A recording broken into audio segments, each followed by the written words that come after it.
Hello, my name is Reuben Wood. I'm a fourth grader at Bowdoinham Community School, and today I'm going to be reading to you. You never heard of Sandy Koufax? Written by Jonah Winter and illustrated by Andre Carrillo.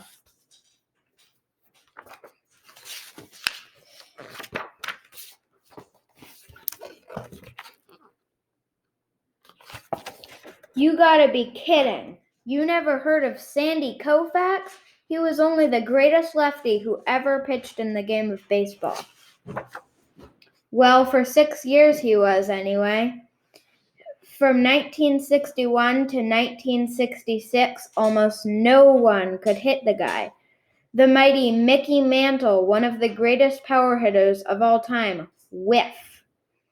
After Mick struck out that day, he turned to the catcher and said, "What the heck was that?" The walloping Willie Stargell, who slammed 475 homers, whiff.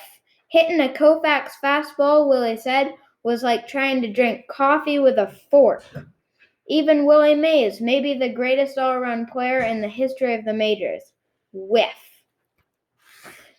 For 6 years, Koufax stood on the pitcher's mound like a prince, and when you looked at that serious mug of his, you could tell he was going to beat you.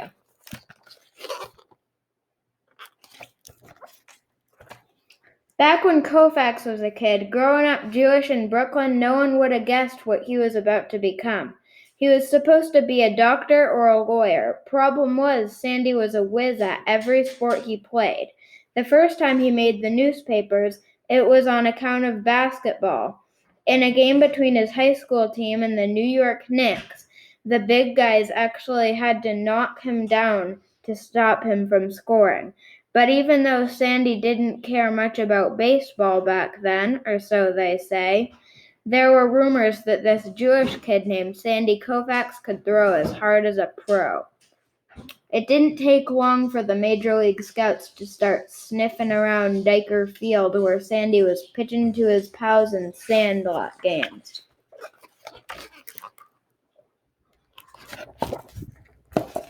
One day, one of our scouts, Al Capanis, invites Sandy to Ebbets Field, home of our team, the Brooklyn Dodgers, so he can see the hot shot pitch.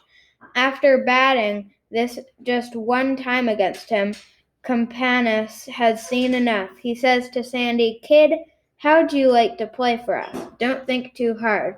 Quick as you can say Jackie Robinson, this 19-year-old squirt was wearing a Dodgers blue and earning more dough than some of us old-timers.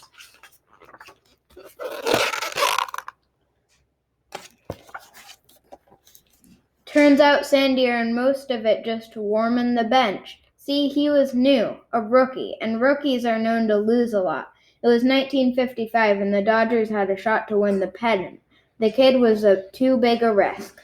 And most every time our manager, Alston, did let Sandy pitch, the rookie was unpredictable, all over the map. He could throw strikes, but mostly he was nowhere near the strike zone. We could tell he was throwing too hard. And when you overthrow, you lose control. And when you lose control, you walk guys.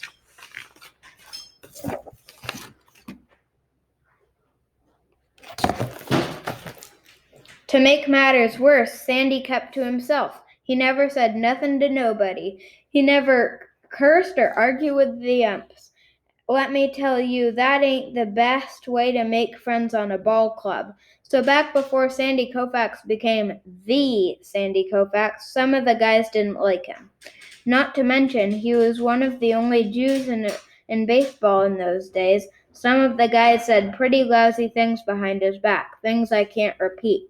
If Sandy ever heard him, he never let on, but maybe that's one reason he threw too hard, to prove he was better than every one of those so-and-sos.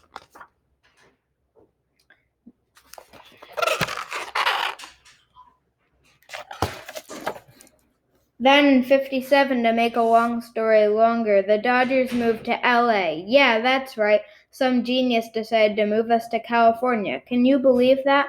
We'd been the Brooklyn Trolley Dodgers. Now what were we dodging? Palm trees? Meanwhile, the other teams were busy dodging Sandy's pitches. In '58, he threw more wild pitches than any other guy in baseball, and after the Cubs hurler Sam Jones, he walked the most batters in the National League.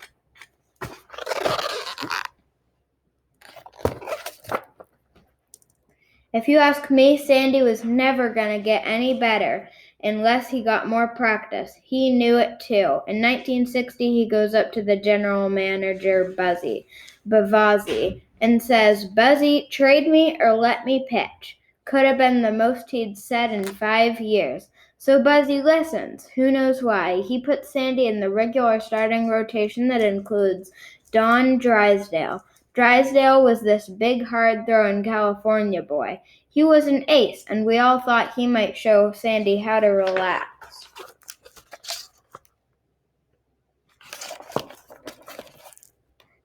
But it made no difference. Koufax ended the season with 13 losses and only 8 wins. Now you know what Sandy does? He throws his uniform in the trash. The pants, the blue socks, the number 32 jersey, says nothing to nobody, just leaves. Quitsville. We figured he was tired of losing, but the thing is, Sandy never struck us as a quitter. The day he left, a bunch of the guys placed bets on whether he'd be back next season. Those of us who'd bet he'd be back, well, we got a few bucks.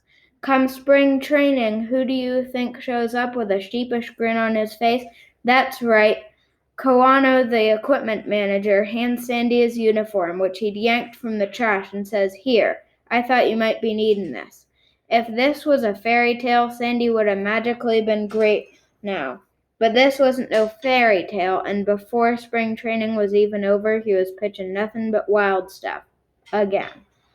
Then in this one preseason game against the Twins, he walks 3 guys in a row and loads the bases. Norm Sherry, the catcher, comes out to the mound. You can guess exactly what he's telling Sandy. "Kid, just put it over the plate. Let him hit it. We got 9 guys on the field, on the team that can field." Of course, Sandy's heard this a few hundred times, from Alston, from Drysdale, from the other catchers, and he's always nodded. But this time he's looking like he's really heard it. Something's different. Maybe he's standing up a little straighter. Maybe he's turned into a statue for a couple of minutes. The bases are loaded, but Koufax don't seem to be the least bit nervous. He don't look worried. He don't look like Koufax.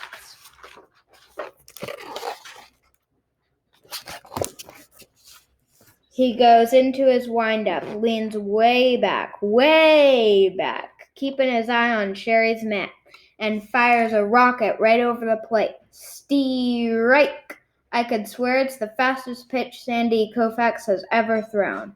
And then he strikes out the next 2 batters. Bim, bam, boom. Down in the dugout, Alston turns to me and says, "Did you see what I just seen? Who is that guy out there?" Well, I was wondering the same thing.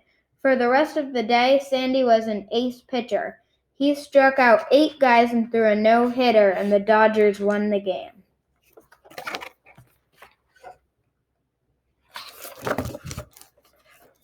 And it didn't stop there. From then on, Koufax was a strikeout machine. At the end of '61, Sandy had broken the National League record with 269 strikeouts.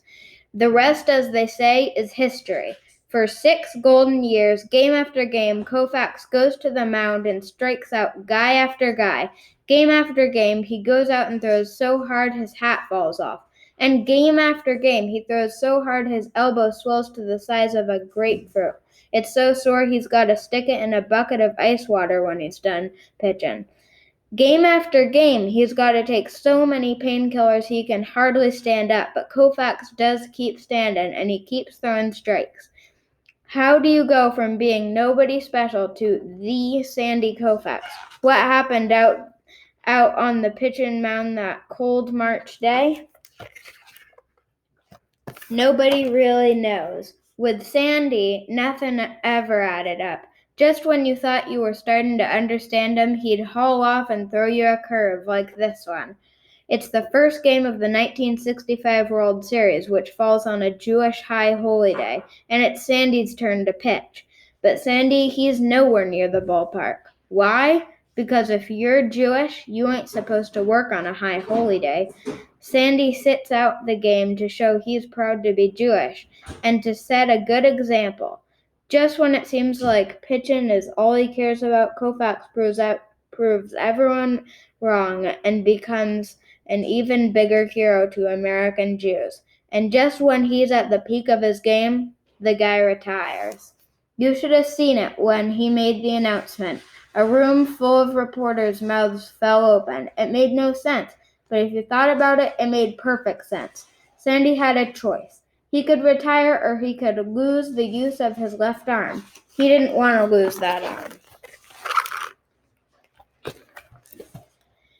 Yes, sir, folks are still scratching their heads over Sandy. For 6 years, he put us all in a trance. Teammates, batters, fans. In those split seconds when he arched his back and stretched his legs across the mound, his arm about to whip the ball into another world, he was like the Greek god of baseball. Who was Sandy Koufax? Sandy Koufax was a guy who finally relaxed enough to let his body do the one thing it was put on earth to do. And what a thing of beauty that was. Thank you.